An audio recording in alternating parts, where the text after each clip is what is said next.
Good afternoon, and welcome to the 2020 State of the University Address. My name is Nancy Stevens, and I'm a professor in the Department of Biomedical Sciences.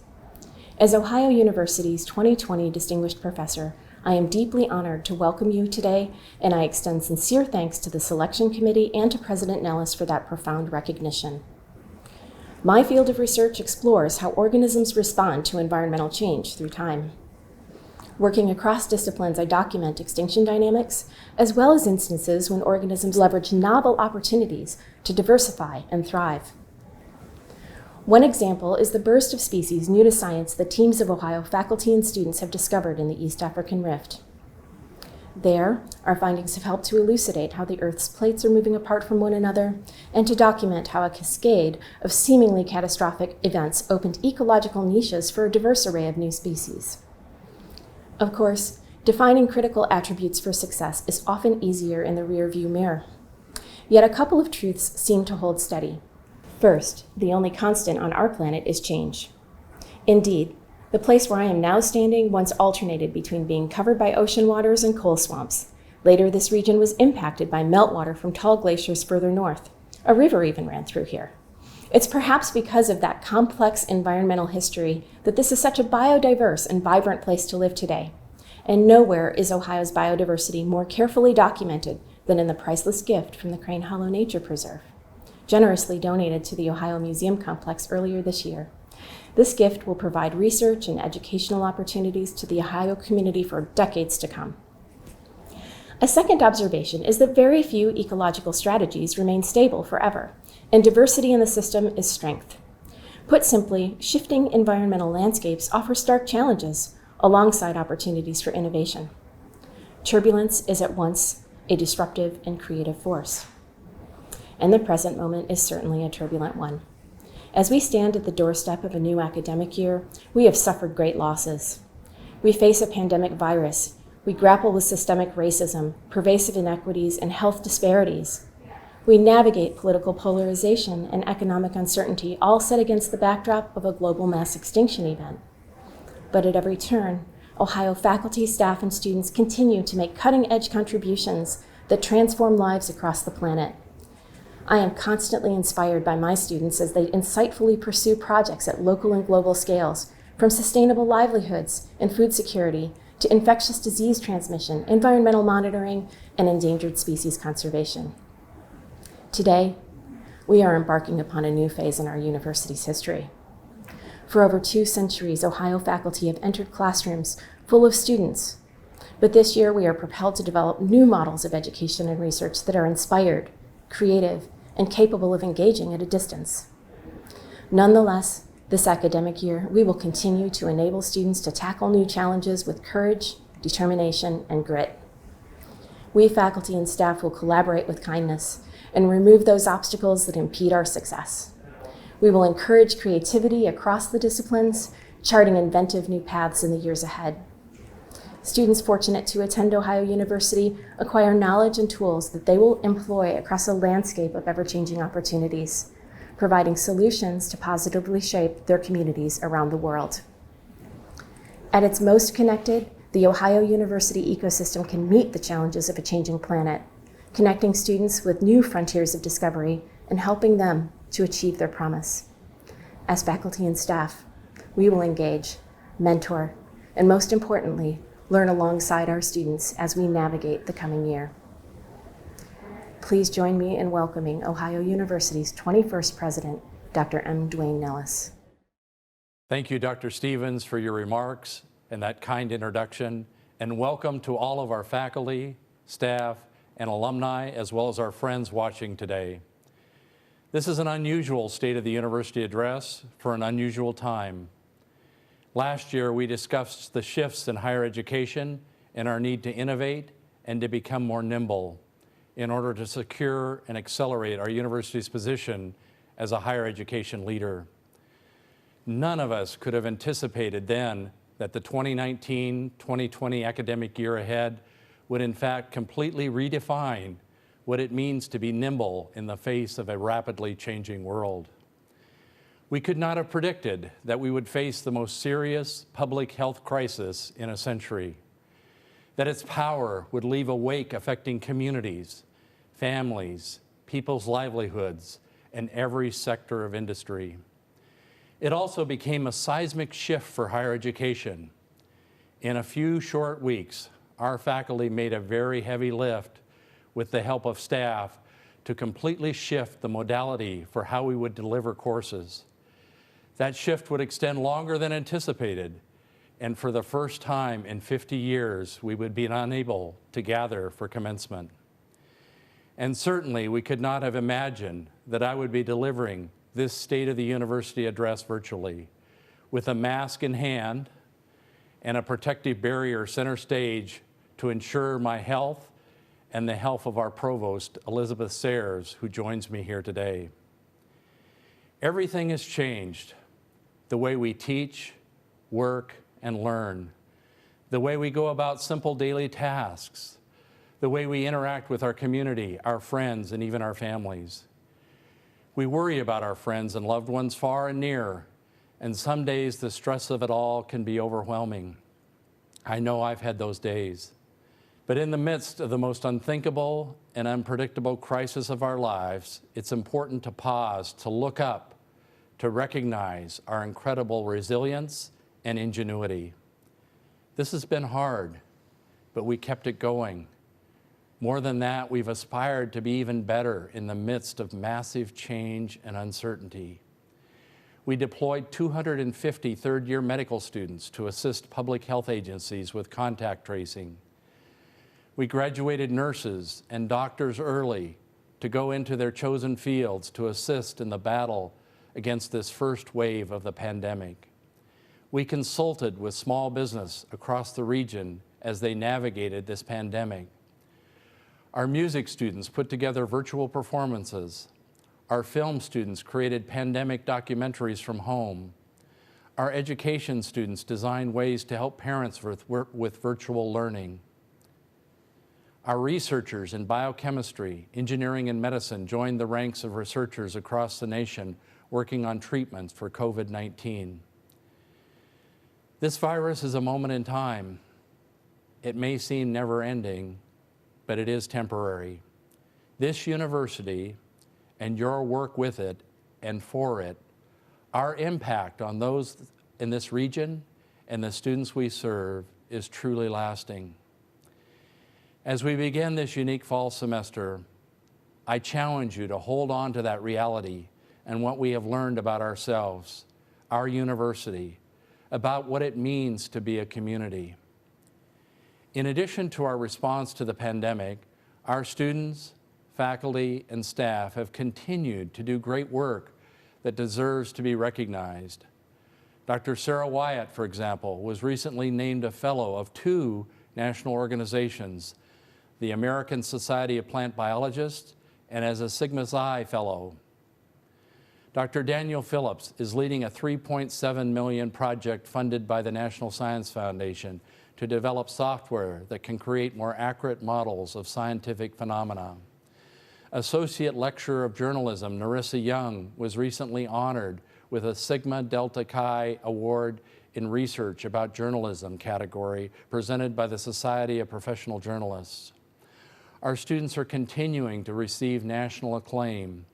In the last year, we've had 1 Udall Scholar, 1 Gates Scholar, and 3 Goldwater Scholars, the most we've had in that category in the last 12 years. The Ohio University Innovation Center, which has been recognized as the top rural business incubator in the country, continues to help new businesses get started, grow, create jobs, and help our communities. Sterling Ultracold in the Plains and RXQ Compounding in Albany are just 2 examples that have created over 200 new jobs. For the 3rd year in a row, Ohio University received the HEAT Award as one of the top universities in the United States for our overall efforts in diversity and inclusion. We just received news about this award this week, and we're very excited about this. Our 4-year graduation rate has reached 51.1%, which is the highest in more than 25 years. Our retention rate of 81.5% is tied for the highest in the last decade. For the second straight year, Ohio University student athletes set a new record for graduation outcomes. The 2019 graduation success rate was 89%, the highest GSR Ohio University has achieved since the GSR was implemented by the National Collegiate Athletic Association 14 years ago. And just last week, Ohio University was named #1 in the state for online education. We also continued progress on the incredible new home for our Heritage College of Osteopathic Medicine, and officially announced in January that it will be named Heritage Hall in recognition of the critical importance of the Osteopathic Heritage Foundation's historic $105 million award to the college. In addition, construction on our new chemistry building has continued, with plans for the building to open in phases beginning this fall and to be fully completed later in the spring of 2021. I'm immensely appreciative of your work and all that we have achieved. The year ahead will continue to test us as we readjust to evolving realities and reconfigure our plans to continue to provide education, develop scholarships, and pursue research and creative activity. But I've never been more confident in our collective ability to navigate the unexpected, to thrive even in the midst of uncertainty, and to make lasting change in the lives of our students, our region, and our state. As you know, we made the difficult decision just 3 weeks ago to shift to a phased reopening plan for the fall semester. I want to thank the more than 130 students, faculty, and staff who worked into the summer months to design a comprehensive plan to bring students back to our campuses safely for the fall semester. When that plan was completed in early June, case counts were on the decline in the state and across the nation. Forecasts from national experts indicated continued declines into the month of August, with a possible second wave in the late fall.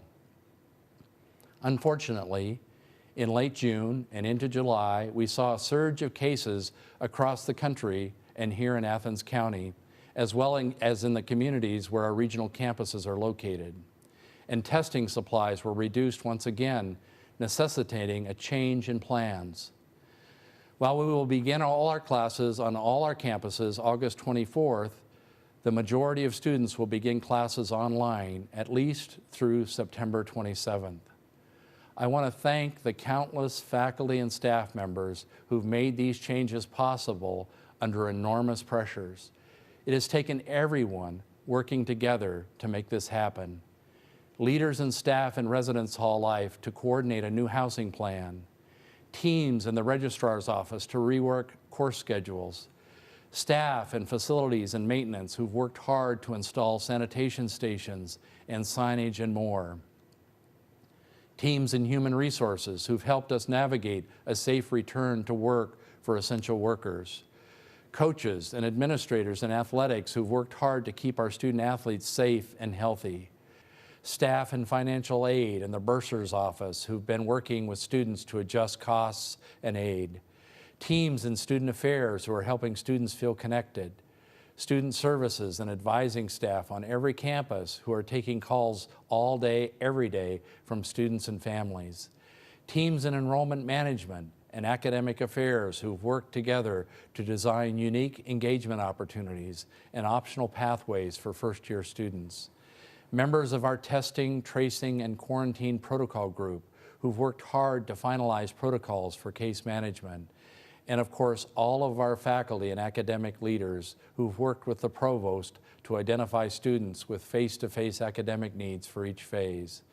With support from university leadership, Provost Sayers worked quickly with the Fall Scenario Planning Group and the academic deans to identify students and programs that would be included in Phase 1.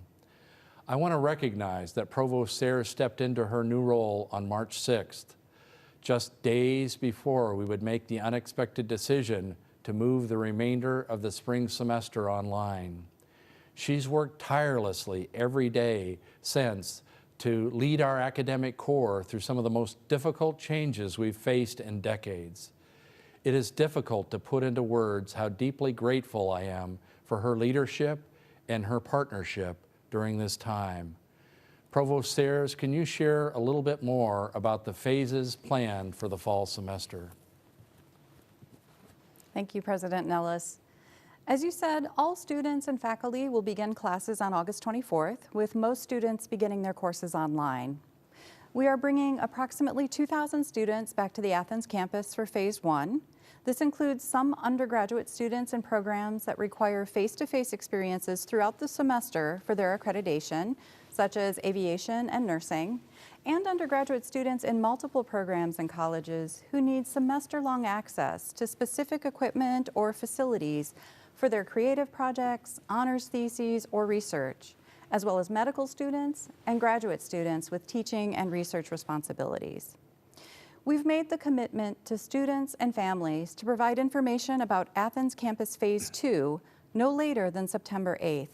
That means we are already and will continue to closely monitor case counts, the intensity and speed of spread, isolation and quarantine capacity, testing turnaround and availability, and the effectiveness of our safety protocols in the days to come. This will all inform our approach to Phase 2. We are already working with the Fall Curriculum Scenario Planning Group, as well as with the colleges, to determine which programs to prioritize bringing back to campus in Phase 2. We are considering factors such as programs and courses that require some level of face-to-face instruction because of accreditation requirements, access to specialized spaces or equipment to meet learning outcomes, or programs that support retention, persistence, or graduation. Depending on the prevalence of the disease, availability of testing, and other public health factors, we'll also consider bringing additional groups or cohorts of students back to campus in Phase 2. As we have seen across the country, as other institutions have started back to classes face-to-face, it will be critical for all of our students and all members of our communities to adhere to public health recommendations like hand washing, wearing a mask, and physical distancing at all times to help support Phase 2. Our regional campuses and the Heritage College of Osteopathic Medicine are using a lower density hybrid model that will continue throughout the semester with small in-person labs, clinicals, and other similar experiences where necessary and as conditions warrant. Thank you, Provost Sayers. I want to assure our university community that protecting health and safety while continuing to deliver on our educational mission is and will continue to be my #1 priority. I join with the leadership of our university senates in our collective commitment to caring for one another during this time. And I want to applaud Faculty Senate Chair Robin Muhammad for her leadership in bringing the 5 senates together to author the Ohio Pledge. We're asking every member of our community to read, understand, and acknowledge the pledge before returning to any of our campuses. I was pleased, along with Provost Sayers, to be one of the first to complete the training and pledge. Now let's hear from Dr. Muhammad, Dean Shaftel, and a few of our student leaders to talk about the pledge and what it means for our community. The Ohio Pledge is a social compact that acknowledges the severity of COVID-19. The Ohio Pledge includes social expectations, like wearing a mask and social distancing, as well as moral expectations, such as promoting an inclusive campus culture. We at Ohio University are a community, a family. We can only stay safe together. Learning, teaching, living, and working at Ohio are community efforts. Bobcats know that personal inconvenience, that's a bummer, but we know that it is so important that we work together to keep each other safe. I promise. I promise I will wear a face covering In all public places to protect faculty, staff, and students who come to our campuses to learn, work, thrive, and reside. I promise to follow the Ohio protocols if I contract or show symptoms for coronavirus. That includes contact tracing, quarantine, or reporting those symptoms. I promise to stay informed, always reading Ohio University's emails and other communications they send out about the global pandemic. I promise to follow guidance that may come forward from either the CDC, the state level, or the university itself. I promise I'll abide by public health guidelines around campus and off campus. I promise to treat my peers, faculty, and staff with the respect every human being deserves. All members of the Ohio community must sign a pledge that shows that we belong to one family, one community, and that we will work together to keep each other safe. We are all aware that it is a very, very stressful and overwhelming time. We must demonstrate patience and understanding, as well as making our best efforts to be a part of the solution. Because the priority that I want to be giving is to helping my community stay safe and healthy as much as I possibly can. If you've not yet read the Ohio Pledge, I encourage you to go to ohio.edu/coronavirus, where you will find the pledge as well as all the latest information about our health and safety protocols for this semester. I ask you to note too our University Community Compact that will be formally announced later this week. I have so appreciated the close partnership we have with Mayor Patterson and City Council President Chris Nisley, as well as other community leaders. I want to turn now to a different and equally difficult topic, and that is our university budget challenges. In May and June, even as we navigated challenges forced upon us by the pandemic, we also had to make changes to our faculty and staff in order to meet new enrollment realities. Our university community has rightly challenged us to better articulate whether these changes, which have had a personal impact on many of our colleagues, were the result of the pandemic or of factors that came before COVID-19. The answer is simply both. As you know, prior to the arrival of the pandemic, university leaders were already at work on plans to realign our budget expenses with our revenue realities following the enrollment declines that began after a record class in the fall of 2016. We had planned for the use of reserves with the support of our Board of Trustees to supplement our operating budget and allow time to make necessary incremental changes. The pandemic did not create our operational imbalance, but it did accelerate the need to make changes. Although the full impacts of the pandemic remain uncertain, it was clear early on that we would need to utilize reserves to cover related losses, leaving us with less financial flexibility. To help us understand our recent enrollment changes, we interviewed some of the university leaders involved in enrollment and budget planning. Let's hear from them now. So our enrollment has gone through considerable change over the last 7 to 10 years. We kind of peaked in 2016 at about 38,000 students. And then, as everybody knows, we've seen a decline these last few years. And we've had 4 successive years of drops in enrollment. There are some small decline or some decline in the freshman class. But what we're also seeing is an acceleration of students completing their degrees. We used to have a percentage of our students that would stay for a 5th and even a 6th year. Now that affordability is more of an issue, they're not doing that. They're graduating in 4 years. So when I think of the fact that this year we were budgeting for a little over $400 million in our total $700 million revenue budget, that was our tuition and fees. We also have a significant amount of revenue that comes to us from the state through the state share of instruction, and that's another $160 million. So if you think about $700 million budget, more than 560 million of it this year, it was really driven by those enrollments. And so when you lose enrollments, that revenue base naturally contracts. In some ways we got spoiled because we were innovative in developing some new programs ahead of other schools. One of the programs was the RN to BSN. Another example is how quickly we moved to develop a suite of graduate business programs that we marketed. Well, the RN to BSN program was really the second program we committed to doing online. We got into the market early. When we started that program, I think there were maybe 5 other programs online in the U.S.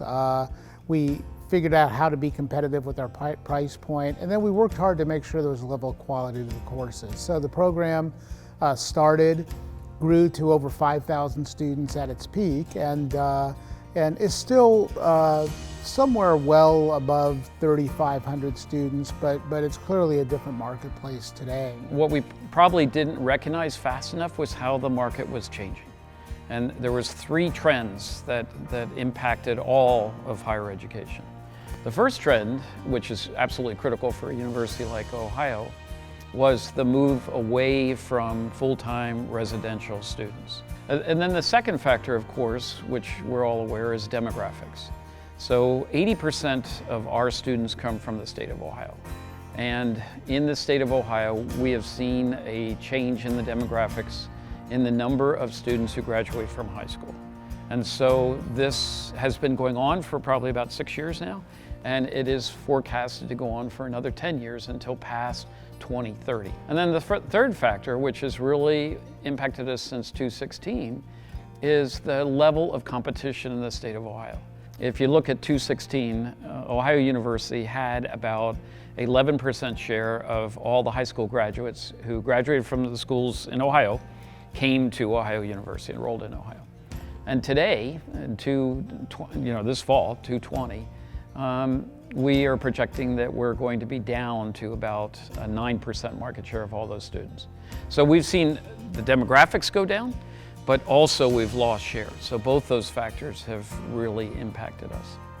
Even if you suspect there's going to be change, it's difficult to spend a lot of time worrying about it when the numbers are still going up. I think the challenge for us today is how do we catch up? Because we didn't deal 6 years ago with what we probably should have suspected was coming, and now we're trying to catch up.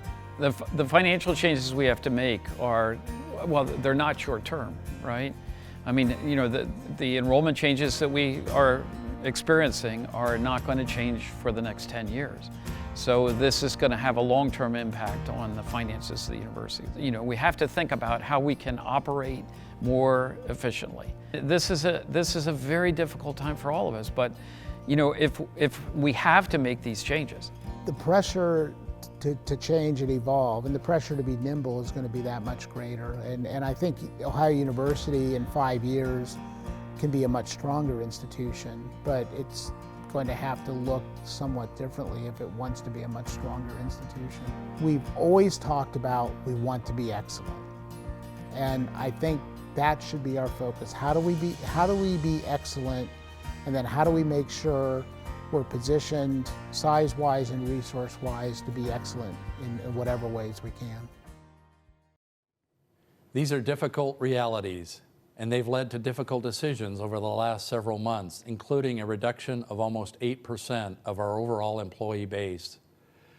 While I recognize and regret the personal impact this has had, I appreciate the members of our university leadership team, including vice presidents, deans, and directors, each of whom came forward with creative strategies to meet budget obligations while working to protect student services and our academic core. Ultimately, we're here to serve students, and we must continue to deliver an outstanding student experience. Dean Sherman and Dean Leidy talked about our commitment to academic excellence, as well as the innovative strategies we use to drive years of enrollment increases leading up to our peak in 2016. Yes, we've seen a decline over the last 3 years, and yes, it will take time to turn our trajectory, but we did it before and we'll do it again. We won't do it for the sake of revenue growth.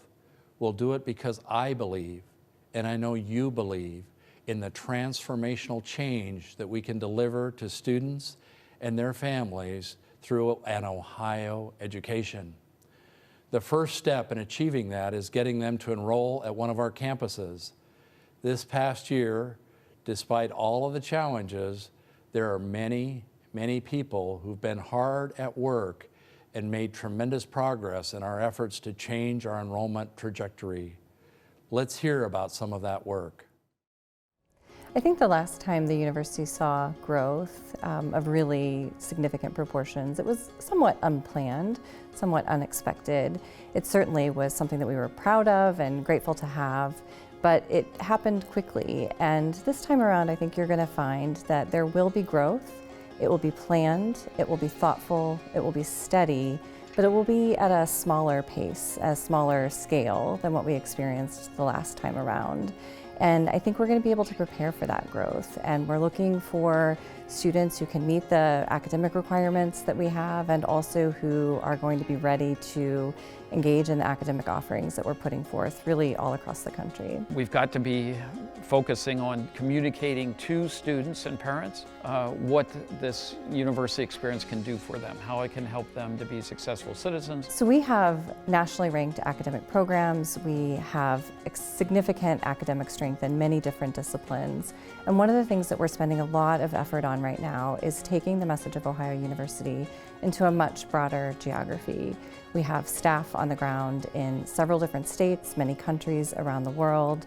We are making sure that we're finding students who can benefit from the Ohio University experience, not just in Ohio, but really all across the country and the world. In Ohio, there has been a significant change in the competition that we experience. Our students in this state have a lot of choices, and we're an excellent choice, of course, but we have to work harder to make sure that messaging-wise we're really aligned and that we're sharing a consistent, really powerful story about what Ohio University can do for this state's students. One of the important initiatives that we've moved forward in university marketing this past year is really building out a unified brand platform that can bring together all of our disparate parts and have us speaking from the same voice. The storyline really is that Ohio University doesn't just simply deliver a degree. We really offer a transformational experience that becomes a part of who you are forever. And that is the message that we're really building our brand platform around.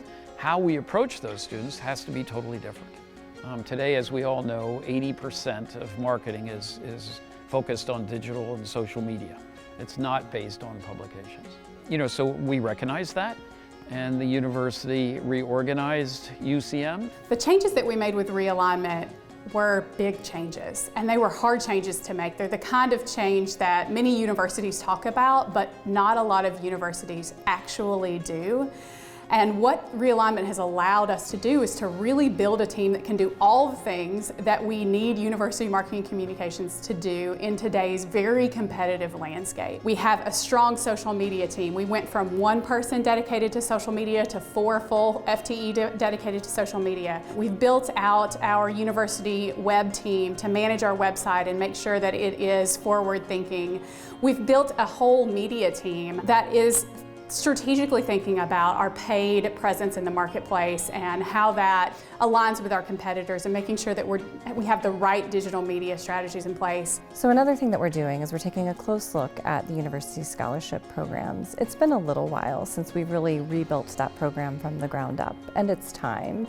We want to make sure that we're meeting students' needs that we know that they have. We understand that an investment in higher education is a significant undertaking for most families, and we're prepared to support our students in the very best way possible so that they can then take their degrees and go out and change the world. I believe that the university is really headed in the right direction to improve enrollment. And there's 3 programs that I can pick out really quickly. Clearly, the branding and the marketing and communicating to parents and students the quality of what we offer here is one. Secondly is the Guarantee Plus, because it is totally focused on helping students to be successful in their 4-year journey and to have a positive outcome once they graduate. And then third, I think that we're doing a much better job at scholarship leveraging, at working with parents to help them to be able to afford the traditional residential experience that we all think is so important. Dean Sherman mentioned the January launch of the Ohio Guarantee Plus, and I'm very grateful for the department chairs, school directors, and faculty who came on board for the first phase of the new personalized graduation plan, as well as the many programs and faculty who have agreed to be a part of Phase 2 in fall 2021.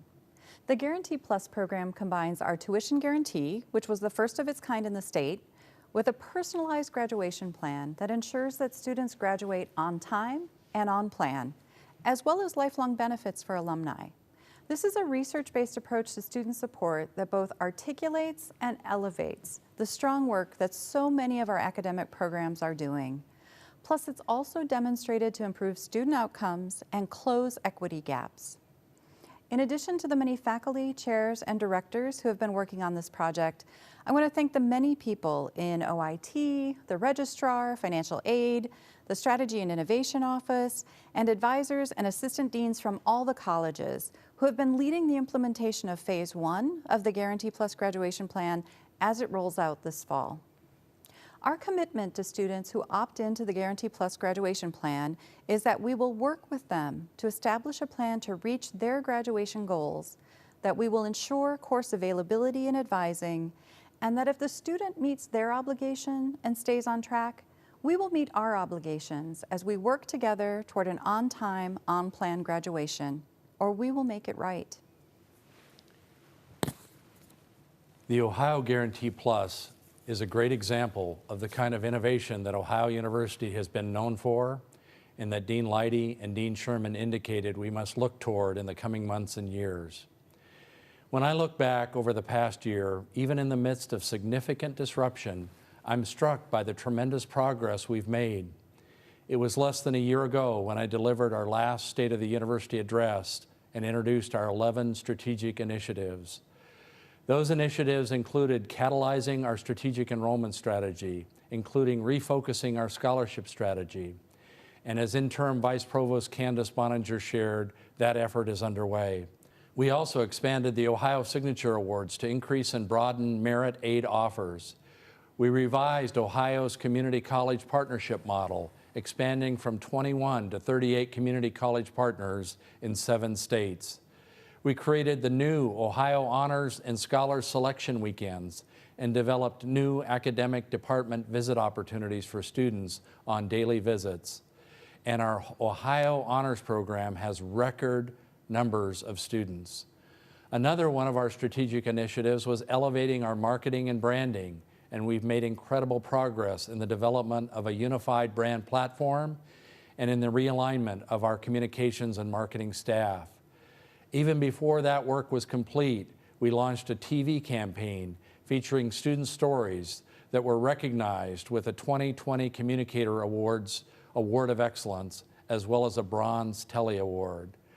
Perhaps one of the most notable accomplishments of the past year is the faculty-led initiative to redesign our general education curriculum, the first full revision of our gen ed curriculum in 40 years. And I'd like to take this time to thank our faculty who've worked tirelessly on this important initiative. As President Nellis said, general education reform was a faculty-led initiative and was adopted by Faculty Senate in February of this year and will launch in the fall of 2021. The new general education curriculum will blend broad knowledge with specific abilities frequently sought by employers and critical to developing the informed citizens that are essential for a democracy. The new general education curriculum, Ohio Bricks, will provide authentic learning experiences designed for students to explore knowledge across liberal arts disciplines, to build connections with diverse others, to reason quantitatively, critically, and ethically, to communicate effectively, and to integrate knowledge and experiences to prepare our students to address the significant challenges facing our society and our world. Another area where we have seen progress this past year is in our initiative to work toward digital transformation. The pandemic has pushed us further and faster forward in this area as we moved our courses and all of the academic and administrative support work of the university into this new virtual environment. A few of the things we have done in this area just in the last several months include implementing a COVID-19 incident response system, putting into place virtual desktop and lab solutions that replaced physical computer labs, enhancing self-service and appointment scheduling for administrative functions and for student services, establishing dashboards to monitor county-level COVID-19 data, and providing technology support and public Wi-Fi for public schools in the region. In the area of alumni and corporate engagement as well, we've seen great progress. In the last year, we secured the highest level of private financial support in 8 years and the highest level ever in a year outside of a major capital campaign. We also raised over $250,000 to support students facing financial hardship due to the pandemic. And our Board of Trustees in June approved a commitment for the university to match dollar for dollar, all donations to our current Youth Scholarship Fund in fiscal 21 in order to increase the scholarship support to our students.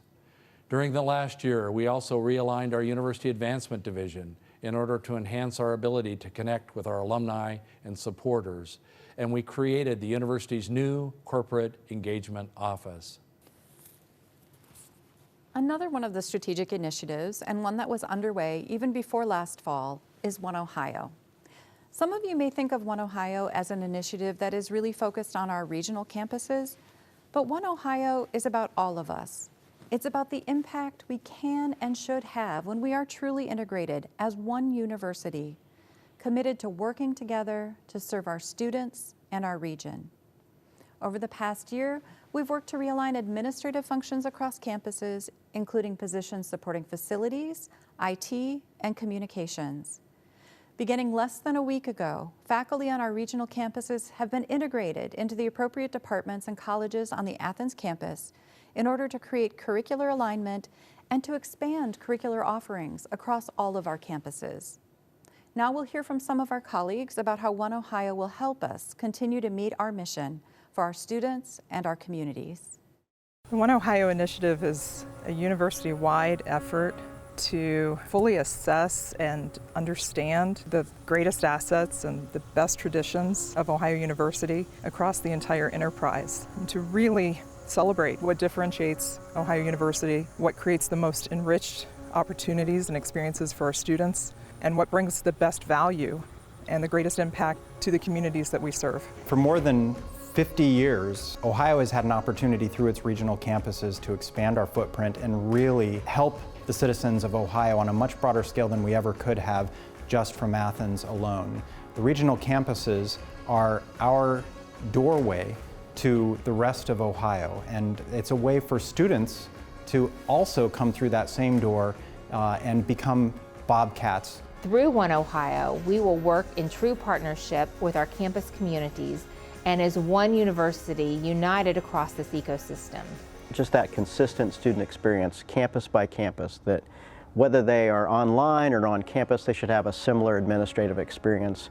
We're delivering the same services to the same set of students so that students have just that consistent experience. One of the great factor for students coming to the regional campus is affordability. They get the opportunity to get a bachelor's degree or an associate degree, so they are able to afford it and get the experience as well as the knowledge and they get the degree. With the Ohio University Learning Network, students can have more opportunities to get bachelor's degrees. When they're able to stay home, save money, they're able to work, they're able to have flexible work schedules, they're able to have flexible school schedules. So this kind of bridges the gap and gives them more opportunities. One of the great advantages of the One Ohio bringing us closer together is we're able to draw on the strengths that we have on each of our different campuses. For instance, just the other day as I'm preparing for my courses this fall online, I drew on the experience and expertise of Brian Hoyt and Pam Kaler at the Lancaster campus, each of whom has taught online using different styles and pedagogies that I thought would be really appropriate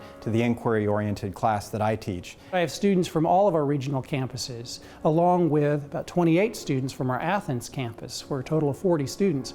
And in this particular class, students will be focusing on political figures, historical figures who either stopped by, were from, those particular communities. The main campus and the regional campus can work more collaboratively toward a seamless transition for the student. We can align curricula and reduce the time to degree completion. To me, academic excellence is the opportunity to attend a public research university that has a national reputation. There's direct connection with the communities that Ohio University serves surrounding each of the regional campuses, and those communities help us really refine and build out the areas of study and knowledge that are most meaningful to the communities that we're designed to serve. One particular activity I'm most proud of is working with the student professionals of communication studies. For the first time, we prepared for and attended a networking trip to Columbus to attend Honda and Cardinal Health. And not only did students from Athens attend this particular networking trip. But we had students from the Lancaster branch as well. We are continuing that particular effort to make sure that students, no matter where they are located, have these opportunities. Ohio University developed this network of campuses to reach into our communities across the state and beyond, to expand access, opportunity, and impact. We do that best when we operate as One Ohio. I want to applaud Regional Higher Education Executive Dean Nicole Pennington for her leadership, as well as Chief Strategy and Innovation Officer Brad Cohen, along with the deans and the dozens of faculty and staff members involved in One Ohio work groups for their leadership as we continue to make progress toward a unified university system. Even as we come together as one university, it strikes me that we're also facing painful divisiveness across our state and our nation, and our campuses are not immune. Since arriving at Ohio University, it has been my desire for our university to be a national model for diversity and inclusion. In the wake of the national unrest stirred by the tragic killing of George Floyd, our students and faculty have challenged us to collectively understand and better articulate what it truly means to be a leader in diversity and inclusion. For me, it boils down to this. I want the Ohio University community to be a model of civility and inclusivity, not just for other universities, but for the global society into which we send our students. And I believe the most effective way to achieve that is through proactive, relentless, ongoing work to influence minds and reframe relationships through education. This is incredibly hard work, and it's not work that began this summer, nor will it end with a single action or set of actions that we might take as a university or as a country. Yet still, we must act, not just now, but again and again as we work toward a better world. We recognize that as we take steps forward, we may also misstep along the way, and we're willing to learn, to grow, and to change in the process. That is what we demand of our students, that they will be willing to learn, to grow, and to change during their time at Ohio University. We recognize that racism exists even within our progressive university community, and we must demand that all members of our community understand with clarity and seriousness our expectations that all Bobcats will model inclusivity. I am continuously impressed with our students and the work that they do to make our university community better. We asked a few of our student leaders to talk about diversity at Ohio University. Let's hear from them now. My time here at Ohio has been great. I have been provided with the tips and resources in order to be successful here at Ohio. Kind of growing up, my mother kind of instilled a lot of values and morals into us. So Ohio is just an opportunity to get those experiences to continue to just mold me into who I am and who I will become. Being a Latina, and that set me apart, but it's also something that I can bring to the table. Being at OU has taught me to be very proud of who I am and my culture. The organizations that I've had the opportunity to be on have helped me become a better leader and also a better ally for a lot of communities. And that's just the beauty of the community of Athens, that they welcome you in and allow you to become such a big part of the campus. So my time at Ohio has allowed me to receive many leadership positions here on campus. And the leadership positions that I have taken on focus a lot on empowerment. So it's allowed me to really branch out and learn how I want to empower others. Bobcats should know that it is okay to speak out, to listen and learn from others who are different from you. Taking the time to make an impact here at OU can be really great for you and society as a whole. I would love for incoming students to know that they are somebody, that they mean something. But also, everybody is different. Everybody grew up different, different backgrounds. So you should respect other people and what they've been through. Also, don't dim your light for anybody else.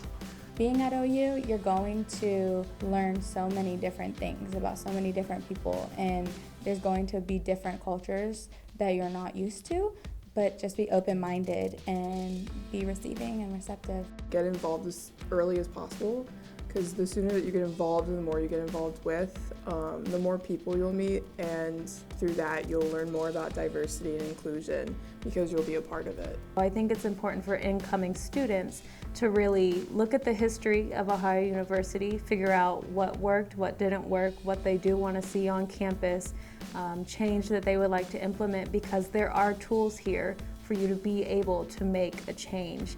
Not only in the organizational levels, but getting to meet with the higher up staff and really fighting for what is right here at Ohio University.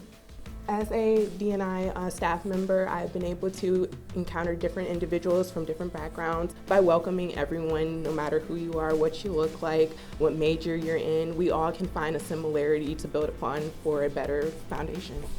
I'm a member of Bobcat Lead Change. We are a student-ran organization. We have coaches in there as well. We talk about injustice towards Black people and people of color, and we kind of just want our voices to be heard. And so I know Athens is very small, but it's always a start to something. And so every Saturday we always do something, either if it's a march or a protest, but it's just a way for us to kind of be heard.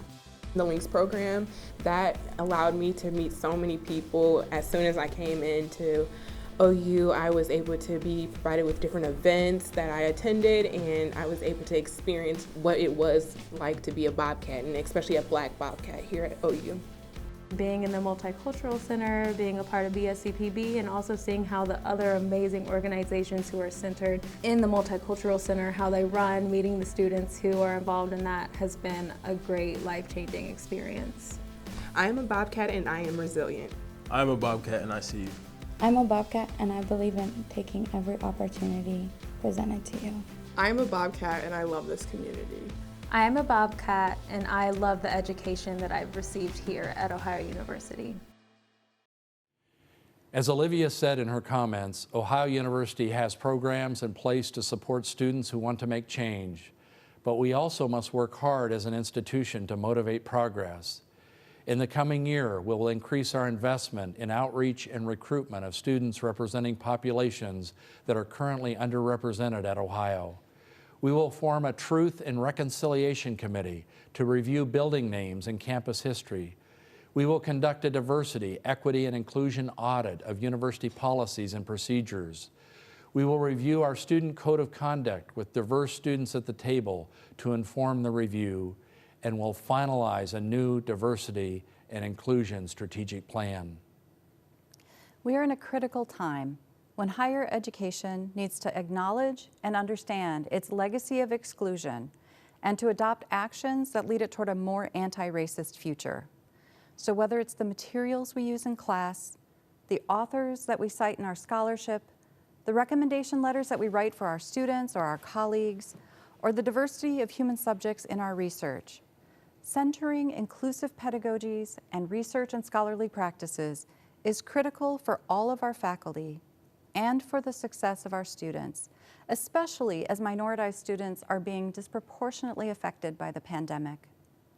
As I shared with Faculty Senate earlier this summer, I believe that the academic side of the institution needs to commit to actionable steps to make progress on these structural and systemic issues.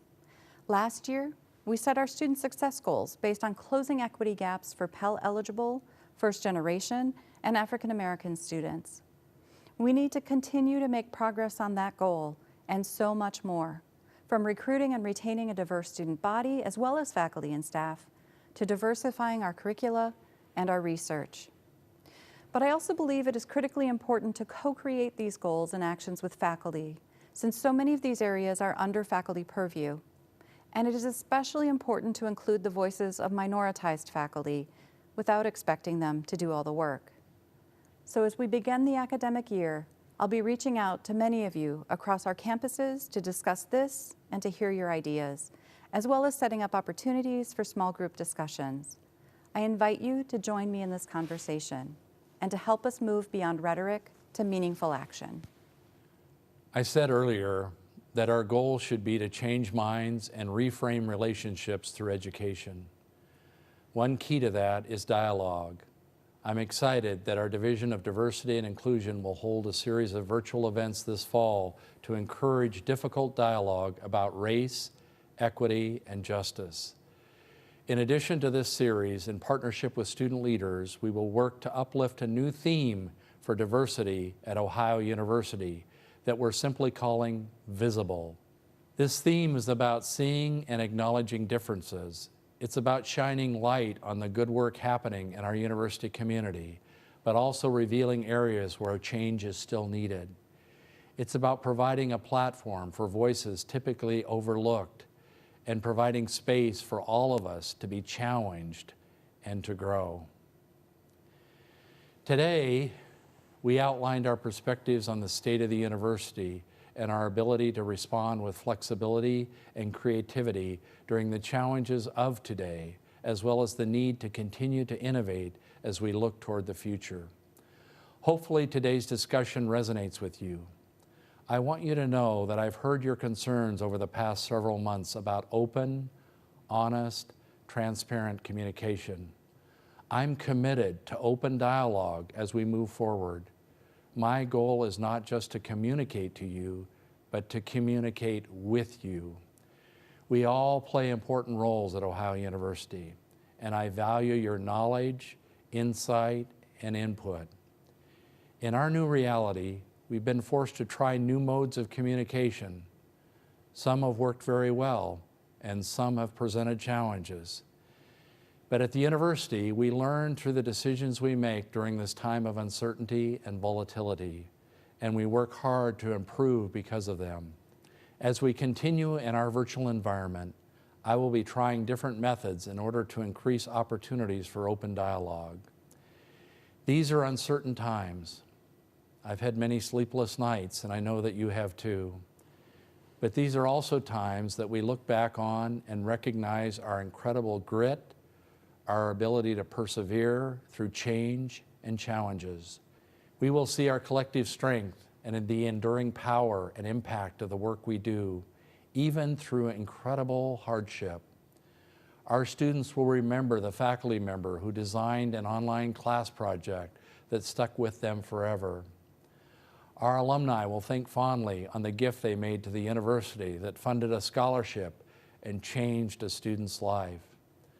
Our community partners will look back with thanks for the support we provided so that they could make changes to their small businesses and ensure that it didn't fail. Even while monumental shifts take place all around us and impact our world, each of you are impacting individual lives. You're shaping the teachers, scientists, writers, musicians, doctors, nurses, business graduates, and leaders of tomorrow in nearly every field. This crisis will pass, but the work we do, it lasts forever.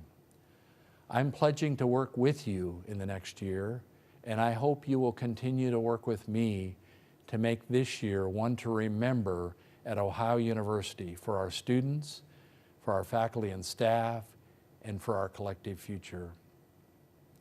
Thank you for listening today and for everything that you do. Let's get this historic academic year started.